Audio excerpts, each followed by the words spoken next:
Nana Yawbako is a fashion designer. He joins me in the studio. Nana, yeah. Well, what basically are your other highlights for you in this budget? Okay, I would say as the job creation bit of it, the railway takeoff. Okay, yeah, and also the tax holidays for young entrepreneurs, and also the NEIP $100 million for young entrepreneurs. I think it looks good for us, for people like me who are, in the SME. Okay, so talking about creating jobs, I don't know how many people you employ, but I'll come to you. Let's listen to the finance minister about unemployment. Government is also doing its part on job creation. Over the period 2017 and 2018, the Ministry of Finance granted financial clearance to various agencies to recruit 88,719 Ghanaians into critical sectors of agriculture, health, and education to enable us to improve service delivery, including 20,000 in the forestry sector. In addition, the Nation Builders Corps, a 3-year transitional job opportunity for young graduates, has enrolled, Mr. Speaker, 100,000 young graduates to support the delivery of critical public services. Mr. Speaker, this is unprecedented in our nation's 50-year history. Mr. Speaker, it is a monumental achievement as it is the single largest job and skill development program in the last 50 years in our dear country. The testimonies from the beneficiaries and their families have reaffirmed government's commitment to transform our society. Mr. Speaker, in recent times, the MPP government has twice had to inherit an IMF program from our friends across the aisle, which we have successfully completed.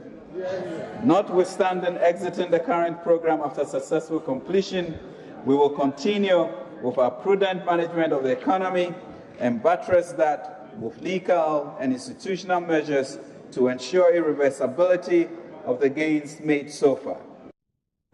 So without the program, once Ghana gets out of that IMF program, there is a hope that there will be a lot more employment. But for those people who are not in the so formal sector, like fashion designers who are also creating employment, how much of a benefit do you think this particular budget is for? I was asking before we went away, how many people you employ? Okay, so currently we employ 15 people. So currently you've employed 15 people? Yes, we have, but we have a facility that can take more than 50. More than 50? Yes. But you've only been able to employ 15. 15. What is the challenge there? Okay, so currently we don't get people, people who want to work with us. Some of them are not in Accra. We have some in Kumasi, we have some in Cape Coast. Okay, so we are not able to, and they tell you, okay, so you need to get me accommodation before I come down. Okay. Okay, so I can't get accommodation for everyone. Them. So I think with this, we can create jobs. So if a train, they can hop on a train and come to work in Accra and go back. I wouldn't have to rent for everyone. Okay, but I can get people to work for me. So if we have rail lines, or if we have a train system that works effectively, yes. You believe that it would have made it possible for you to employ a lot more than the 15 people that you employ? Exactly. Because you have a facility that can employ about 50 people. About 50 people, yes. So now you have space that is just wasting away. Exactly. And people don't have jobs. Yes. Okay. In this budget that the finance minister just presented, do you see a solution to this particular problem that you've just indicated to me? Exactly. There is no solution from the government. Okay, but myself as an entrepreneur, something I can do to also help, is what I just said. Creating employment and employing people who are basically not in Accra, but outside, still in Ghana. Okay, so let's say, for example, that the infrastructure, the focus on infrastructure, which government intends to, pursue, to develop, the road infrastructure, the rail infrastructure, could perhaps be the solution to this particular problem. But it looks like a long-term solution. Government he also mentioned training of about 10,000 entrepreneurs. Do you see a direct benefit to you Yes, as an entrepreneur. there I see. And how do you think you'll be able to assess this? Okay, so he said the first batch, I mean, they've already taken or accepted the first batch, and in 2019 they are going to also open applications for young entrepreneurs, and I'm definitely going to do that. I'm going to. What extent are you optimistic? To what extent are you believe that you will be able to get on this program as a Ghanaian entrepreneur, even though it's been announced? Because usually it's announced on the paper, and you don't get to see the manifestation. That's what happened this year to me. That's what happened to you this year. Yes. So it was on the paper, but you could not access it. Yeah. Why? Okay, so it didn't get to me early in time, or I didn't find it, in time. So I got to find it very early. I mean, very late. Yeah. So I'm going to really keep my eyes open, to look for the opportunity. Because I wouldn't like it to pass me by, in 2019. Like you did in 2018. Yeah. How difficult was it for you, or how difficult do you think it will be for you to access such a program? Okay, so if everything is going to be transparent, if they are going to be fair, if it's an equal playing field for everyone, it shouldn't be difficult for me. I mean, if I have everything, if I have started it on my own, and everything shows what I'm doing, okay, my business plan is there, and I mean, I qualify. I don't see why I shouldn't be able to access it, I mean, but well, if it's going to be, if only it's going to be transparent. If only it's going to be transparent, yes, then you believe that accessibility will be easy for you. Exactly. Did you get the feeling that this year, the one you said you missed, there wasn't enough transparency? Well, I wouldn't say that, because I just didn't get it early. Okay. Yeah. So, well, I'm speaking to Nana Yawbako, who is a fashion designer.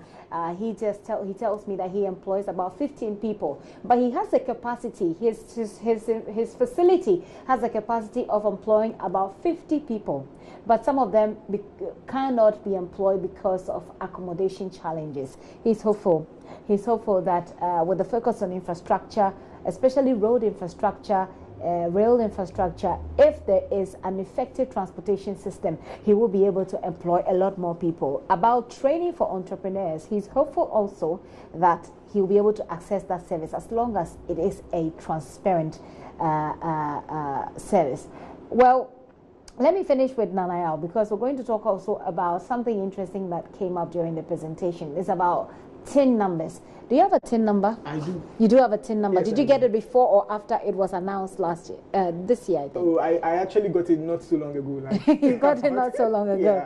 Yeah. Okay, because if you don't have the TIN number, you probably won't be able to access this training for entrepreneurs, because government is saying now that if you don't have the TIN number, there's so many social interventions that, well, you can't access any of government's social interventions. But let me come back to you, Nanayo, and try and finish this conversation. Going forward, do you usually have expectations of such statutory requirements? The budgets, we expected to have it read in Parliament. And are you usually optimistic that such an exercise will make your business, or will make your life as a young Ghanaian entrepreneur any better? Okay, so I do not rely on those things, but these things come as a plus to us. Okay, and if you say you are going to wait on government to do something for you, so you are not going to start anything at all, I mean, you will never start. Okay, so you just have to start. When opportunity presents itself, I mean, you are ready. So yeah, then you can access it. But I don't always, look forward to things like this. But if they come, fine. I mean, it's just Interesting. Let me also find out from you whether there are there any tax components in your line of duty, in the chain of your work, that makes it difficult for you to thrive, that makes it difficult for your business to go forward, which perhaps you were expecting will be, okay, so reduced? There's also a tax exemption for young entrepreneurs. You think you can access that too? Yes, I think you qualify for it. Yes, I do, because I fall in the age bracket. I see. Yes. I see. So okay, so let's say that part of the problem is solved. It just boils down to accessibility. Well, government is saying that if you need to access any of its social intervention programs, including what has just been announced, which Nanaya is hoping to access, you need to have a TIN number. So even for people who want to access free SHS, the National Health Insurance, you have to have a TIN number. Let's hear the Finance Minister on that.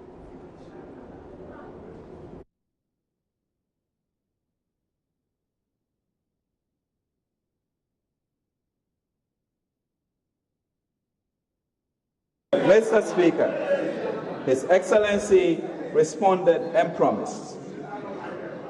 Mr. Speaker, His Excellency responded and promised an innovative change to bring jobs and income to every district through one district, one factory. An innovative change to bring development to our rural areas through one village, one dam under IPEP. An innovative change to mobile payment interoperability. An innovative change to 3 development authorities to be a vehicle for accelerated development and the allocation of capital expenditure in our rural areas. An innovative change to the establishment of the Zongo Development Fund as a vehicle to focus on the development needs of Zongo communities. And an innovative change to the approach of entrepreneurship development through the establishment of a ministry and the National Entrepreneurship and Innovation Program. A major focus of the government in the last 22 months has been to clean the economic headwinds we inherited with the restoration and sustainability of macroeconomic stability as the anchor for economic growth. Fiscal policy has been underpinned by increased revenue mobilization, fiscal consolidation, and expenditure prioritization, as well as moving government policy from a focus on taxation to a focus on production. In this regard, government has implemented the following policies and measures. Mr. Speaker, we abolished excise duty on petroleum.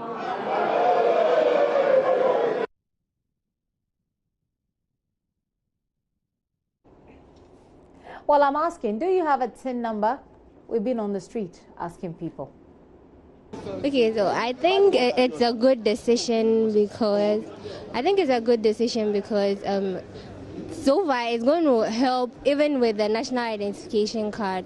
So it makes people we don't get fake people knowing the national IDs and all that. And so I think it's a good idea. Yeah. Yeah, I think it's a good idea because now people are able to embezzle money, people are able to embezzle funds, which it's very hard for it to be tracked. But and then there are also some people who are into business in Ghana now. There are some people who are hell rich. They make money out of business, but they don't pay tax for this. But with the tax, the tax identification number, I think the government will be able to track or trace those people. So I've decided not to register, but since it is to benefit the state and then also benefit me myself, I would register it. Yeah, I would register it. First of all, I think my question is what exactly do we need a TIN number for? The fact that there's already a national identification system in place for the citizens. And then again, which one do you need to get which one? As in, do you need a TIN to get a national ID, or do you need a national ID to get a TIN number? It's pretty confusing for me. And which one is actually makes you eligible for staff as Ghanaians? They already have the national identification in place. Right? So why don't they just streamline everything and make it okay? So we are using a national ID for every things of these sorts. So why do we have to just separate them and make things? It's confusing to me, seriously.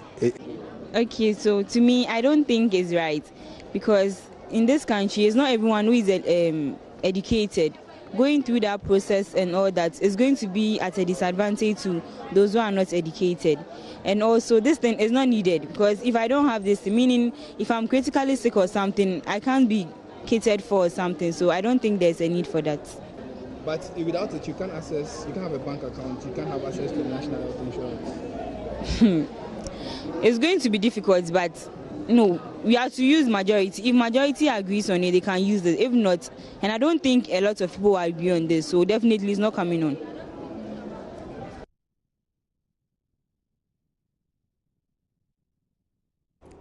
And I just smiled at that. Well, it is coming on, baby girl. You have to be ready for it because Nana Yawbako has an experience to share with you. He has just had one because he's looking to assess some government interventions, and he has to have the TIN number.